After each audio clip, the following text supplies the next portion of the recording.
Just because the month of spoopiness is over doesn't mean, we don't get to see other spoopy stuff. So apparently we have a video or so here saying Japan's most disturbing moment in TV history. Ooh.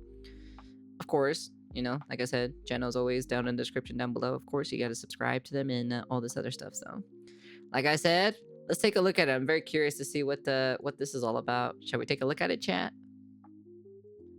Japanese TV can be deeply disturbing. From the unsettling and suspenseful, we'll look at these moments in the form of an iceberg. Layer by layer, we'll go down deeper, where each broadcast will become more obscure and disturbing. Okay. So let's start at the tip of the iceberg.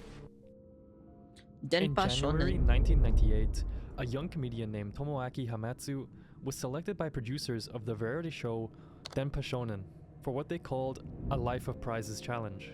You may actually know him as I know this one. Circulated online a few years ago with the nickname Nasabe. But the creators and producers, I remember this guy. They basically locked him in an apartment or something like that for a long time or so. Satisfied with just milking Nasabe, going on to create a plethora of other shows. But for now, let's start where it all began. In Nasabe's case, the concept was simple. He would live alone in a small, unfurnished apartment and survive only on items he won from magazine sweepstakes. He was given no clothes, no contact with the outside world, and no time limit. Hidden cameras filmed everything. The producers told him he could leave once he had won 1 million yen worth of prizes. For the first week, he had nothing to eat. He survived by drinking water from a pot and eating pet food he had won. Even when he finally won a bag of rice, he had to wait another week before receiving cookware to actually cook it. The producers recorded every reaction and broadcast his progress in weekly highlight reels, narrated with upbeat music and jokes. The viewers saw his body thin, his posture collapse, and his tone of voice completely change. After more than a year in isolation, at a whopping 15 months, he finally reached his goal. But that's not where it ends. Since the broadcast became a national phenomenon, the segments drew millions of viewers, and Nasabe, meaning eggplant by the way for his long face, became a household name at the time, and the producers just couldn't afford to let it end. Nasabe was blindfolded and transported to another location by the producers, only to be told to repeat the grueling 15-month process, but in Korea. What?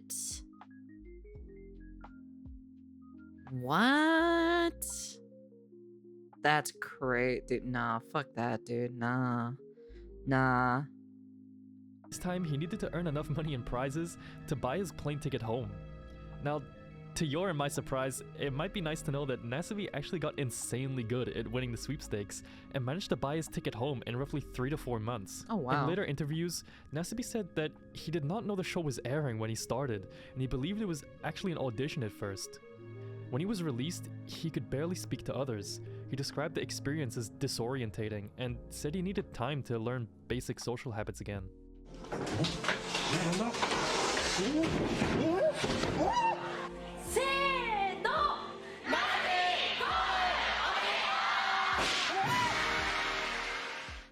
After Nasabe though, the producers just couldn't give up on these endurance programs and decided to do another. Denpa Shonen Africa Hitchhike. They decided to replace isolation with distance. This time they took 2 comedians, Takashi Yasuoka and Toshihiro Hasegawa, were chosen for the next challenge. They were to hitchhike from the southern tip of Africa to the northern edge of Europe with no money, no plan, and no help from the producers. What the hell? Yeah, that's totally not a recipe for disaster whatsoever, The journey began in 1995 at Cape Agahalas in South Africa. The crew told them their final destination was Nordkapp, Norway. Are you telling me they're going from South Africa all the way to the northern part on the other side of the fucking continent? No, fuck that, dude. I would never do that, to be honest. Nah, dude. Especially in the 1995s. Nah, dude, 1995s, back then or so was a lot more dangerous. Between those 2 points, lay more than 20,000 kilometers of land and nearly 20 national borders. The show gave them a translator and one rule. The only help they would receive would be from strangers. At first, it played like a travel comedy. They smiled for the camera, thanked drivers, and joked about their progress. But weeks turned into months, and they crossed the deserts on the back of trucks, spent nights sleeping on roadsides, and were often stranded for days without food or water. Each Sunday, the show aired their struggles with cheerful music and narration that called their exhaustion spirit, and their near starvation determination. The tone didn't match the footage. One episode showed the pair collapsing from heat in the Sahara, surrounded by livestock and dust. Another showed them contracting malaria in From Africa to what? Take these producers to jail. Hell, death penalty. Yeah, from South Africa all the way to the north of Finland, all the way up to the north part. Like that's just so stupid. No. East Africa. The camera stayed on them as they sweated through fevers and kept walking, with the crew never stepping in. By the time they reached Europe, more than a year had passed. Their hair was long, their skin burned, and they spoke way less. The show introduced them as national heroes when they finally reached Norway in 1996. The journey had taken around 500 days. On television, it ended with smiles and confetti. Off camera, they later said they felt totally empty, arguably having it worse than Nasabe. When interviewed years later, both comedians admitted that many scenes were refilmed for narrative flow, being told to exaggerate their emotions and cheer for the camera. You can imagine how much worse it might have been the second those cameras stopped rolling. And just add to the fact that they wouldn't receive any payment until after the show had completed airing, quitting just didn't really seem like an option. The Africa hitchhike became one of the highest rated segments in Denpa Shonen history. And seeing this, the producers decided to try send it even further. Yeah, I've never heard of the second one, to be honest. I've heard of the first one, but I've never heard of the second one. The next arc was Desert Island Escape. Filmed in 1998, contestants were left on an uninhabited island and told they could only return to civilization once they had built a raft capable of taking them to another shore. What the fuck, dude? The island had no food, no shelter, or equipment beyond a few basic tools. It would have been better if the island did had like food and like stuff like that, like, you know, like a challenge, you know, and stuff like that, like, you know, like there is food, there is like, you know, there's trees and there's a bunch of stuff, you know, that, you know, you just have to go find them and scavenge them and everything like that. Nah, fuck that, dude. Cameras were mounted on tripods and filmed every moment of their attempt to survive.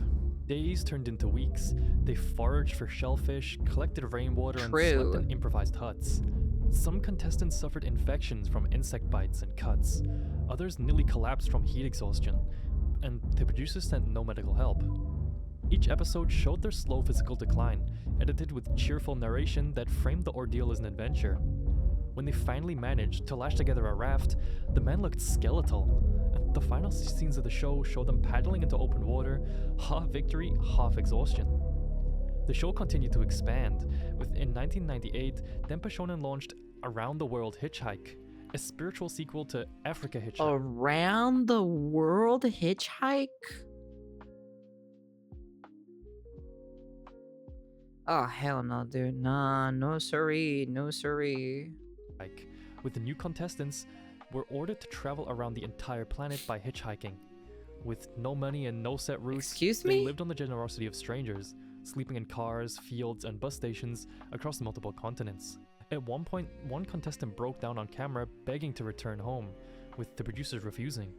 The final iteration arrived in 2001, Japanese Reform Project. Contestants were subjected to social experiments designed to improve them as citizens.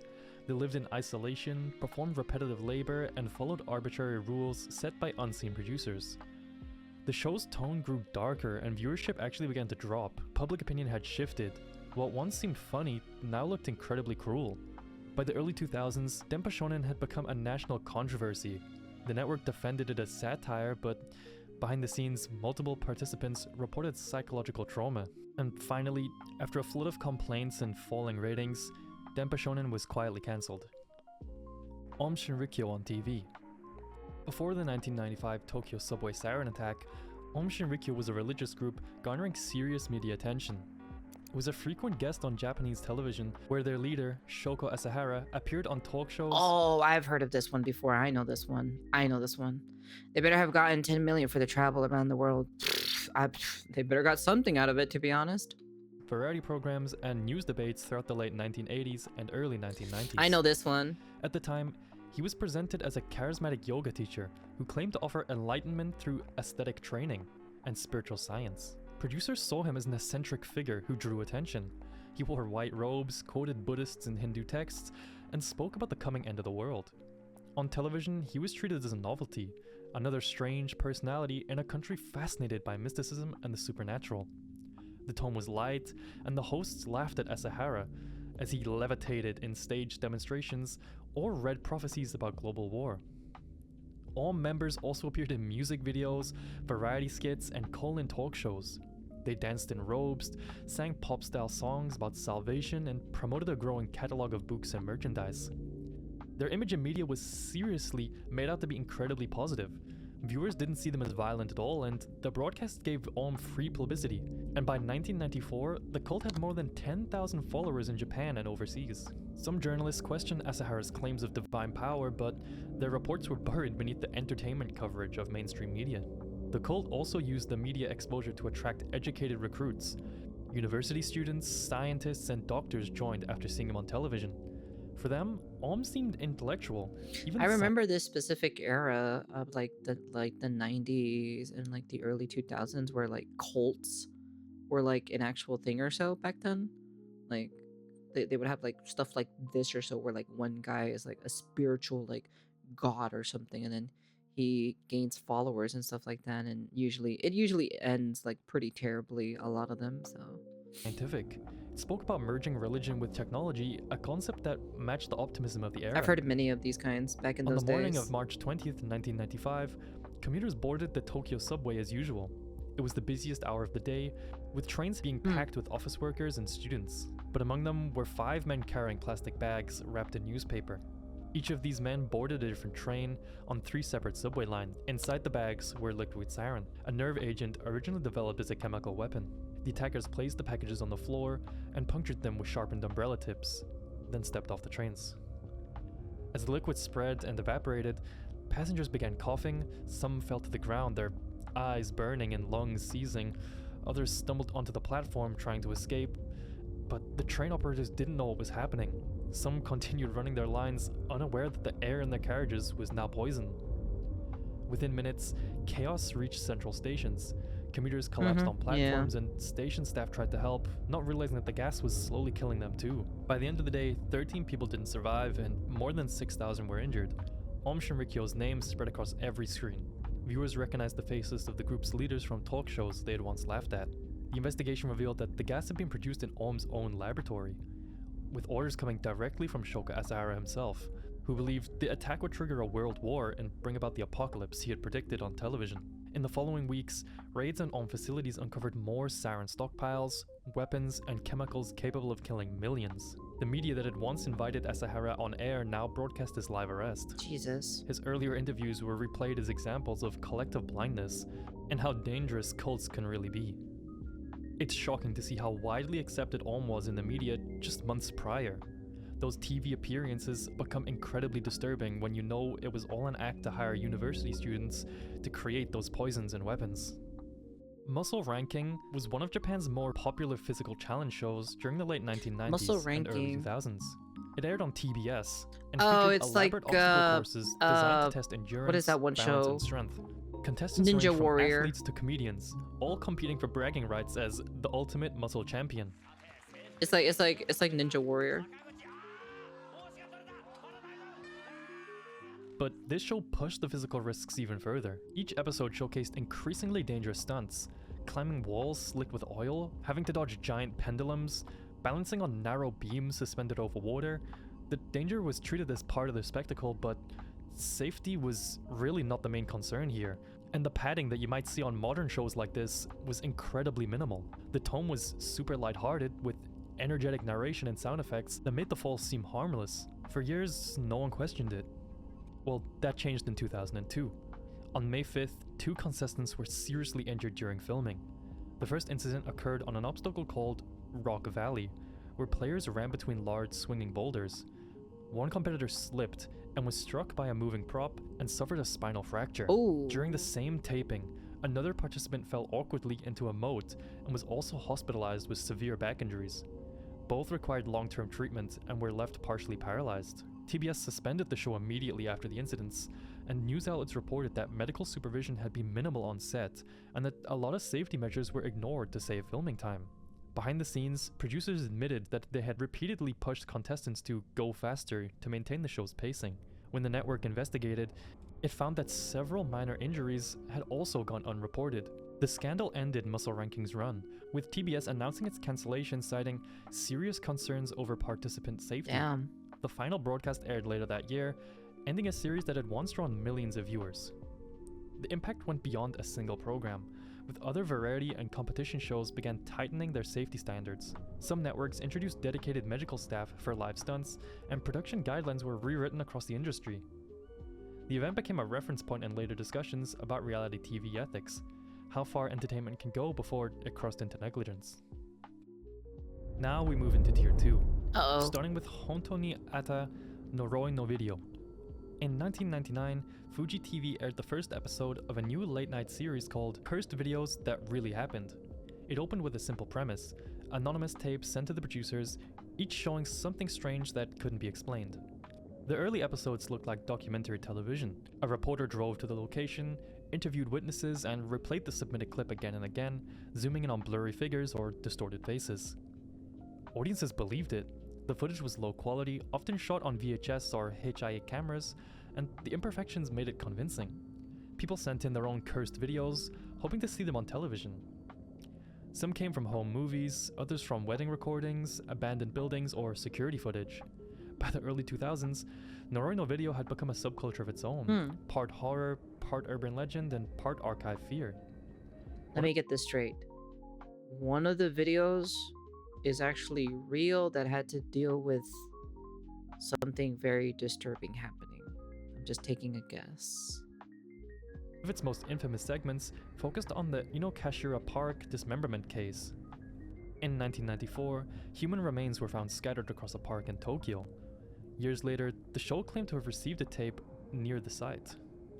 The clip showed a group of teenagers filmed at night, laughing until the camera caught a shadow behind the trees. The voiceover said that one of the boys who appeared in the footage later disappeared. No follow-up was ever aired, with the episode becoming the centerpiece of the show's reputation. Neo Mujicha. Yep. On May 3rd, 2000, an anonymous post appeared on the Japanese message board 2 channel. It read, "I'm going to hijack a bus." I remember The this username one was as Neo well. Mujicha, meaning no barley tea. At the time, I do remember 2 this channel one. was known for trolling and dark humor, so users brushed it off as another hoax. A few replied with laughter, and some told him to stream it live. Everyone just assumed it was a joke.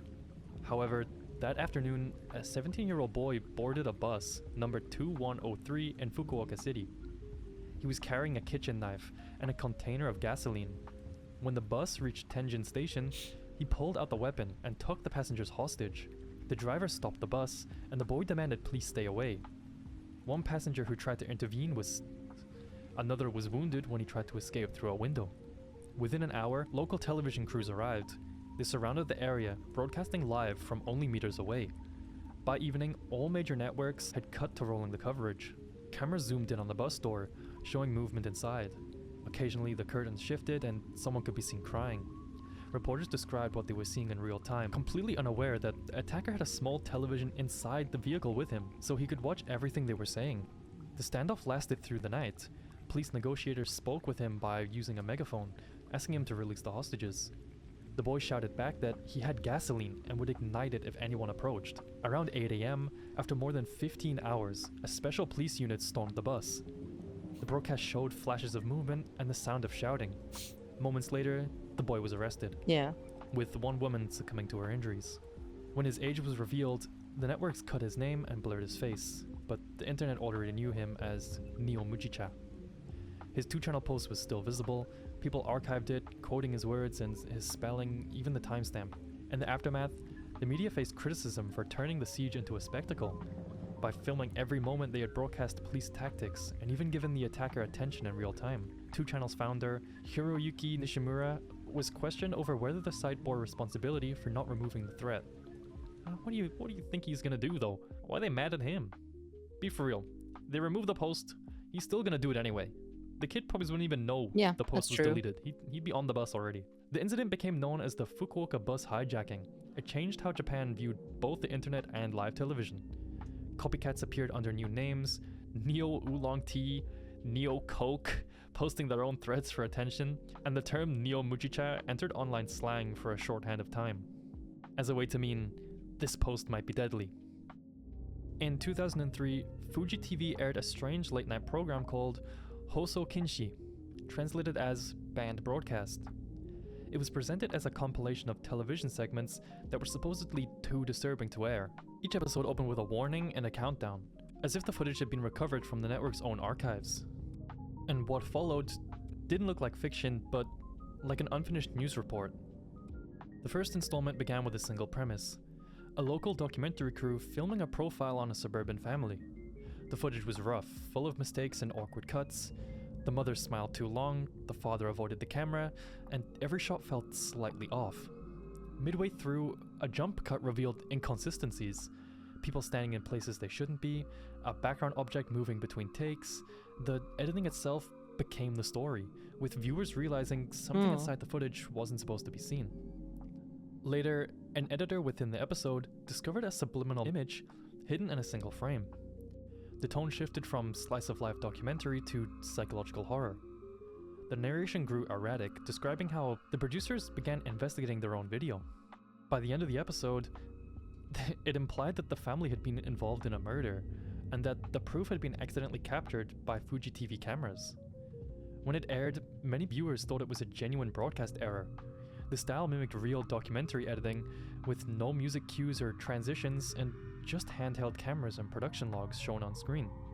Only after the credits did the names of the actors appear, revealing that the entire program was staged. But by then, the damage was already done. So it was fake. Blurred the line between lost footage and staged confession. The broadcast company had people calling in, spooked out of their minds, thinking it was genuinely real. Over time, Banned from Broadcast gained a cult status in Japan. Hey man, give them an Oscar or so for them to actually make it really convincible, to be honest. Give them an Oscar if they actually fooled many people or so thinking that it was real, you know? Horror community. Pirated DVDs and partial uploads circulated on Nico Nico and YouTube. Viewers dissected the editing frame by frame, searching for hidden messages and coded text. Some claimed later episodes were real, recorded independently by copycat creators who never credited Fuji TV. The series stopped without announcement in 2008. Fuji never explained why. Officially, the network refers to it as Fictional Documentary Project, but the channel no longer includes it in retrospective listings, with its episodes mostly surviving through home recordings and fan archives. 2 decades later, Banned from Broadcast still appears in lost media circles and horror wikis. It's a shame that such an innovative project was lost to time. Welcome to Tier 3. Here we're going to be looking at some more serious cases, so let's get started. Oh, here we go. In March 1984, a criminal group calling itself the Monster with 21 Faces began terrorizing Japan's food companies. Their campaign started with the kidnapping of Katsuhi, the president of the confectionery giant Glico. Masked men broke into his home, bound his family, and took him to a warehouse near Osaka. 3 days later, he escaped. No ransom was ever paid, but a letter soon arrived at Glico headquarters saying, "We have taken your president. We will strike again." Soon after, supermarkets across Japan began receiving threats. The group claimed to have poisoned Glico candies with cyanide. Entire product lines were recalled, shelves emptied overnight, and the television news showed workers burning thousands of boxes in factory lots. The message was clear. The criminals weren't after money. They were just in it for the love of the game. Just totally pure evil. Over the next year, they sent dozens of letters to police and newspapers, mocking the investigation and signing each one with the name The Monster with 21 Faces. They wrote in detail about police movements, taunted detectives by name, and warned that new victims were next. The letters were read aloud on nightly news, and the anchors debated whether to continue airing them. The group seemed to be watching television as closely as everyone else. In June 1984, security cameras captured a man in a baseball cap placing boxes near a store that sold Glyco products. He was believed to be planting poison candy. The boxes he placed near Glyco distribution points were thought to contain cyanide-laced products, part of the group's threat to contaminate stores nationwide. And when the police opened them, the labels read, "Danger, contains toxins." The footage became the center of the investigation, with the only visual trace of the group. Every network replayed it nightly, hoping someone would identify him, but the man in the baseball cap never appeared again, and his face and the mask were never found. The group shifted its threats to other companies, including Morinaga, House Foods, and Fujiya. Every new letter arrived in coded phrases and deliberate spelling errors. Police formed a nationwide task force, the largest in Japanese history at the time. Despite hundreds of suspects, no arrests were made. In August 1985, the police superintendent in charge of the case, Yamamoto Shoji, took his own life in his car. He left a note apologizing for his failure to stop the crimes. Soon after, the monster with 21 faces sent a final message to the media. It said, "Yamamoto died. We decided to stop. We were tired of playing." The letter stopped and the case was never solved. TBS and the Sakamoto family murder. In October 1989, a Tokyo-based lawyer named Sakamoto agreed to appear on a television interview about the rising religious group Aum Shinrikyo. This was before the sarin attacks, and Sakamoto was one of the few people who was openly critical of the group. As a lawyer, he represented families trying to rescue relatives who had joined Aum. The interview was filmed by Tokyo Broadcasting System, TBS, for a late-night investigative show. Sakamoto spoke his mind. He called Aum a dangerous cult, described its control over followers, and mentioned that he was preparing legal action to strip the group of its religious status.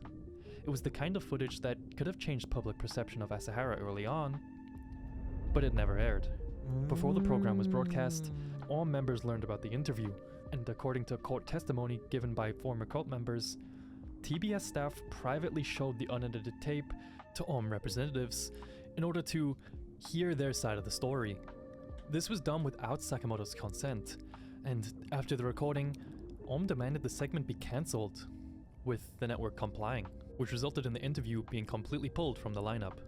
A few days later, on the night of November 3rd, 1989, Sakamoto, his wife Satoko, and their 1-year-old son disappeared from their home in Yokohama. The apartment showed signs of a struggle, but no one knew where they had gone. At first, police suspected they had gone into hiding due to threats from the cult, but they could never imagine the cult themselves being actually involved, with the Aum cult going on to send letters denying involvement and mocking investigators.